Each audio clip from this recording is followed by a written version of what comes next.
எனது அறை சிறியது. ஒரே ஒரு படுக்கை மட்டுமே இருந்தது. மற்றும் ஜனவரி குளிர் கடுமையாக இருந்தது. நான் படுக்கையில் அமர்ந்திருந்தேன். என்னுடைய கால்கள் ஓடை மூடப்பட்டிருந்தன. என்னுடைய பின்பகுதி கதவுடன் சேர்ந்திருந்தது. மற்றும் நான் என்னுடைய மொபைல் தொலைபேசி ஸ்க்ரோல் செய்து கொண்டிருந்தேன்.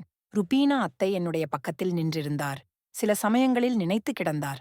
நான் கேட்டேன், என்ன அத்தை? வாருங்கள் தூங்குவோம். குளிர் மட்டுமே ஒரு படுக்கை உள்ளது. எனவே நாம் தடுமாற வேண்டும்.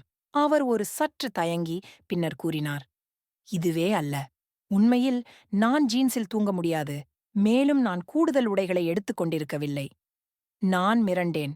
எந்த பிரச்சனையும் இல்லை. நீங்கள் சுகமாக இருக்கும் எதையும் அணிவிக்கவும். அவர் என்னை பார்த்து, நீங்கள் பிரச்சனை கொள்ளாதால் நான் ஜீன்ஸ் இல்லாமல் தூங்கலாம் எனக் கூறினார். என்னுடைய இதயம் துடித்தது. நான் மெல்லிய குரலில் பதிலளித்தேன், ஆம், நிச்சயமாக. அத்தை, என்னிடம் ஏன் பிரச்சனை இருக்க வேண்டும்? அவர் மிரண்டார். ஆம், எனவே விலக்கிவிட்டு, மற்றும் நீங்கள் கண்களையும் மூடலாம். அவரது குரலில் ஒரு விளையாட்டு வண்ணம் இருந்தது. நான் அவரை பார்த்தேன் மற்றும் நாம் இருவரும் மெல்லிய மிரண்டு. நான் முதன்மை விலக்கிவிட்டு ஒரே ஒரு நைட் லேம்பை மட்டும் விட்டு ஓடை கீழ் நுழைந்தேன். சில நிமிடங்களுக்குப் பிறகு ருபீனா அவரது ஜீன்ஸும் சட்டையும் துண்டுகளை அகற்றி என்னுடைய பக்கத்தில் படுக்கையில் நுழைந்தார். அவரது பின்பகுதி என்னுடனே. நான் அவரது வெப்பத்தை உணர முடிந்தது. இது என்னுடனே சேர்ந்திருந்தது. நான் சட்டை அணிந்து கொள்ளவில்லை. எனவே என்னுடைய வயிறு திறந்திருந்தது மற்றும் ஜீன்ஸ் அணிந்திருந்தேன். அதற்கு அப்படி குளிர், தூங்க முடியாது. அத்தை, மெல்லிய குரல். இர்ஃபான், நீங்கள் வெப்பமாக இருக்க வேண்டும். என்னுடைய பக்கம் வந்து.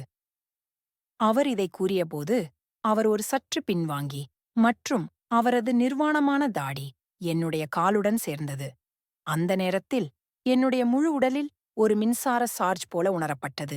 அவரது தோல் வெப்பம், அவரது சுவாசத்தின் துடிப்பு, அனைத்தும் என்னை மயக்கமடையச் செய்தன.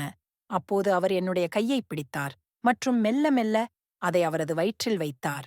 அவரது தோல் அதிசயமாக மென்மையாக இருந்தது. என்னுடைய விரல்கள் தானாகவே ஆழமாக ஆராய விரும்பின. நான் அவரது வயிற்றில் மெல்ல மெல்ல சுவாசித்தேன். என்னுடைய விரல்கள் அவரது நாபி வடிவத்தை அலசின. அத்தை குரல் மூலம் பதிலளிக்கவில்லை, ஆனால் அவரது சுவாசம் ஆழமாகியது. உத்வேகமடைந்து என்னுடைய விரல்கள் மெல்ல மெல்ல அவரது பிரேசியரின் எல்லைக்கு நகர்ந்தன. அங்கு அவரது பூடுகள் என்னுடைய சுவாசத்தை அழுத்தின, என்னை மயக்கமடையச் செய்தன.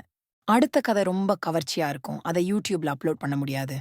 முழு கதைக்கான லிங்க் டிஸ்கிரிப்ஷன்ல கொடுத்திருக்கேன். கதை பிடிச்சிருந்தா சேனலுக்கு சப்ஸ்கிரைப் பண்ணி வீடியோவை லைக் பண்ணுங்க. நன்றி.